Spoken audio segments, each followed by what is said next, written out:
नमस्कार दोस्तों, आज मैं आपको मुंशी प्रेमचंद जी के द्वारा लिखी गई बूढ़ी काकी सुनाने जा रही हूँ। तो चलिए शुरू करते हैं।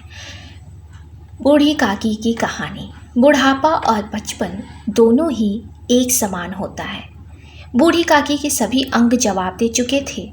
उनके पतिदेव और बेटा तरुण दोनों स्वर्गवासी हो चुके थे। सारी संपत्ति उन्होंने अपने भतीजे के नाम कर दी थी और उसी के साथ रहती थी। संपत्ति नाम कराते समय उनके भतीजे ने उनसे बहुत सारे वायदे किए थे और बहुत बड़ी बड़ी बातें की थी। बाद में बूढ़ी काकी को वक्त का खाना भी ठीक से नहीं मिलता था। यह सब देखकर वह खूब रोती थी। उनका भतीजा बुधिराम स्वभाव का सरल था और उतनी ही तेज थी उसकी पत्नी रूपा। माँ बाप का ऐसा हाल देखकर बच्चों का भी बूढ़ी काकी के साथ यही बर्ताव था। बूढ़ी काकी कई बार क्रोध में आकर उनको गाली देती तो रूपा सुन लेती तो उनको बहुत गालियां देती। उसी कारणवश वह शांत रहना ही उचित समझती थी। बूढ़ी काकी से छोटी लड़की लाडली का लगाव। बूढ़ी काकी, पूरे परिवार में बूढ़ी काकी को जिससे लगाव था वह थी लाडली। बुधिराम की सबसे छोटी बेटी लाडली। लाडली अपने दोनों भाइयों के डर से अपने हिस्से की मिठाई बूढ़ी काकी के साथ बैठकर खाती थी। बूढ़ी काकी अपनी कोठरी पर थी।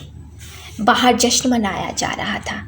बुधिराम के सबसे बड़े बेटे मुखराम का तिलक था।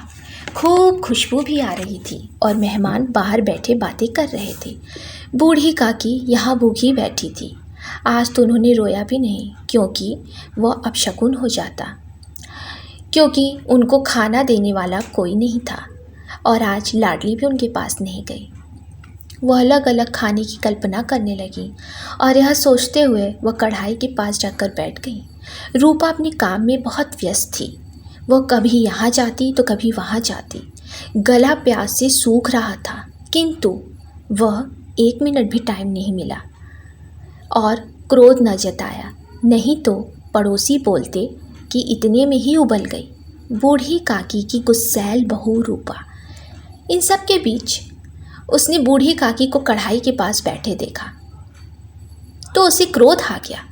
उन्हें दोनों हाथों से झटक कर बोली, ऐसे पेट में आग लगे, पेट है कि गोदाम? झोपड़ी में बैठे रहने से क्या दम घुटता था? अभी तक मेहमानों ने भी नहीं खाया और भगवान को भोग नहीं लगाया, तब तक धैर्य न हो सका आपसे? यहाँ लोगों को दिखाने के लिए आई हैं क्या? खाने को मैं खाने को नहीं देती, क्या इधर उधर कुत्ते की तरह मुंह मारती फिरती हो? चुड़ैल ना मरे न खाना छोड़े। हमारा नाम बेचने पर लगी हैं, नाक कटवा कर दी। हाँ, दम लेंगी। इतनी ठूसती हैं, न जाने कहाँ भस्म हो जाता है। भला चाहती हो तो जाकर कोठरी में बैठो। जब घर के लोग खाना खा लेंगे तब तुम्हें भी मिलेगा। तुम कोई देवी नहीं हो कि तुम्हें पहले भोजन करके तुम्हारी पूजा की जाए। बूढ़ी काकी बेचारी।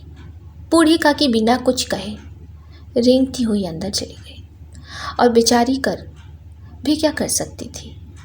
उन्हें रूपा पर क्रोध नहीं था, बल्कि वह सोच रही थी कि जब बाहर वाले नहीं खाना खाए तो वो कैसे खा लेगी। इतनी जल्दबाजी क्या थी। यह सोचकर बहुत देर बैठी रही, इस इंतज़ार में कि जब कोई बुलाएगा तभी जाऊंगी। बहुत देर हो चुकी थी। वह सोचे अब तक तो खा चुके होंगे सब और फिर से बाहर आई, परंतु मेहमान अभी अभी बैठे थे। वह बोलने लगे, अरे ये बुढ़िया कौन है? यहाँ कहाँ से आ गई? देखो किसी को छू न दे। यह देखकर बुधिराम ने पूरी की थाल पटक दी और बूढ़ी काकी को एक अंधेरी कोठरी में धम से पटक दिया। अब तक सभी ने भोजन कर लिया था पर बूढ़ी काकी को कोई नहीं पूछा। लाडली बूढ़ी काकी से बहुत प्यार करती थी। वह उनके पास अपनी माँ के डर से जा ना सकी। उसके मन में कई बातें आ रही थीं और बूढ़ी काकी के साथ किया बर्ताव भी अच्छा नहीं लग रहा था। इसलिए वह अपने हिस्से की पूरी ना खाकर बूढ़ी काकी की पिटारी में रख दी थी और वह सोचकर कि काकी यह देखकर खूब खुश हो जाएगी। रूपा आंगन में सो रही थी। जब लाडली को यकीन आया कि वह सो गई है तब हिम्मत करके लाडली काकी के पास गई। काकी की उम्मीद अब तक तो मिट चुकी थी और जो कुछ भी हुआ वह उनके दिमाग में आ रहा था। उतने में एक आवाज़ आई, काकी उठो, मैं पूड़ियाँ लाई हूँ। उन्होंने लाडली को गोद में बैठा लिया और झटपट सारी पूरियां खा ली, पर उनका पेट न भरा। उन्होंने लाडली को और पूरी लाने को कहा। लाडली ने कहा, अम्मा सोती है, जगाऊंगी तो मारेगी। काकी अधीर हो गई और उनकी इच्छाएं बढ़ गई थी। उन्होंने लाडली से कहा, मेरा हाथ पकड़कर वहाँ ले चलो जहाँ मेहमानों ने भोजन किया हो और इनका झूठा जहाँ फेंका हो। लाडली काकी को झूठे के पास ले जाकर बैठा दिया। काकी सबके झूठे पत्ते चाटने लगी। उन्हें पता था कि उचित नहीं है, लेकिन वह भूख से व्याकुल थी।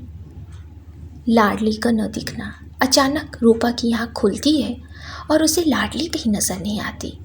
रूपा लाडली को इधर उधर देखने लगती है, तब उसे झूठे बर्तनों के पास खड़ी देखती है और बूढ़ी काकी उन्हीं बर्तनों के पास बैठे दिखाई देती है।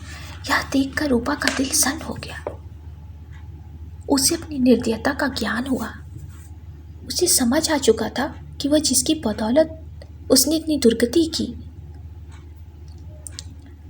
रूपा उठी और पूरी थाली सजाकर बूढ़ी काकी के पास जाकर बोली, काकी उठो, यहाँ से और भोजन कर लो। मुझसे बड़ी भूल हो गई है, बुरा न मानना। परमात्मा से प्रार्थना कर दो काकी कि वो मेरे अपराध क्षमा करे। बूढ़ी काकी सब कुछ भुलाकर सिर्फ खाना खाने लगी और वही रूपा वह स्वर्गीय दृश्य को देख रही थी।